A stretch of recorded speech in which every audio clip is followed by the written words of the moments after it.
ओम श्री परमात्मने नमः। जय श्री कृष्ण मित्रों। आज हम अपनी इस यात्रा के 95 दिन पूरे कर लेंगे और मैं 48वें श्लोक के लिए प्रस्तुत हूँ।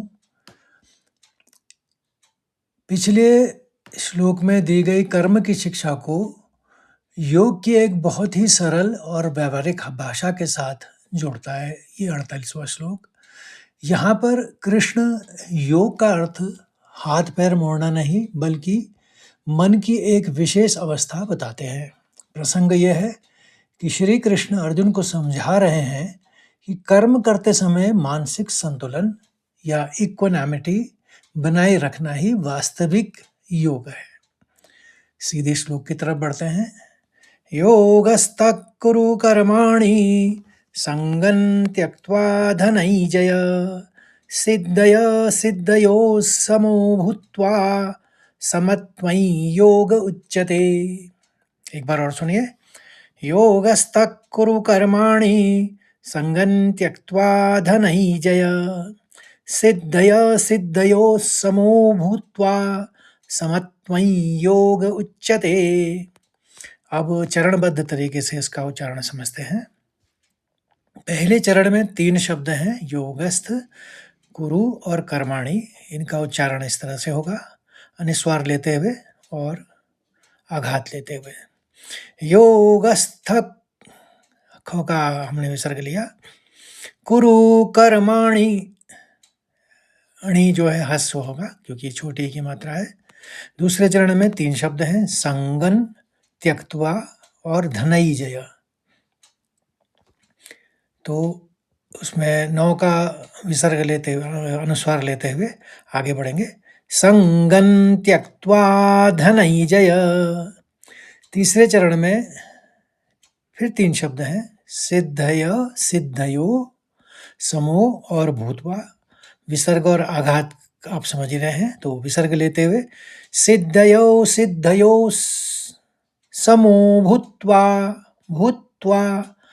और चौथा चरण समत्वयि योग और उच्यते, समत्वयि योग उच्यते। अब मैं 2 बार और पढ़ूंगा इसको।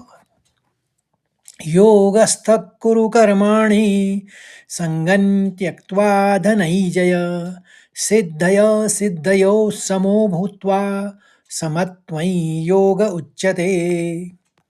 अब इसके शब्दार्थ और भावार्थ को समझ लेते हैं।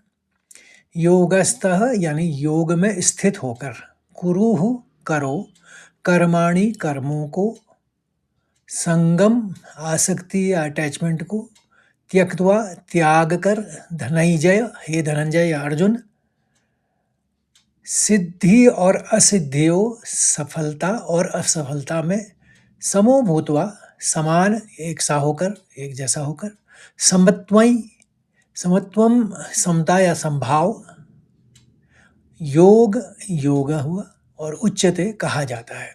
हिंदी में सरल अर्थ यह है, कृष्ण भगवान अर्जुन से कह रहे हैं, हे धनंजय, तुम आसक्ति को त्याग कर तथा सिद्धि और असिद्धि यानी सफलता और असफलता में समान भाव रखकर योग में स्थित होकर कर्म करो।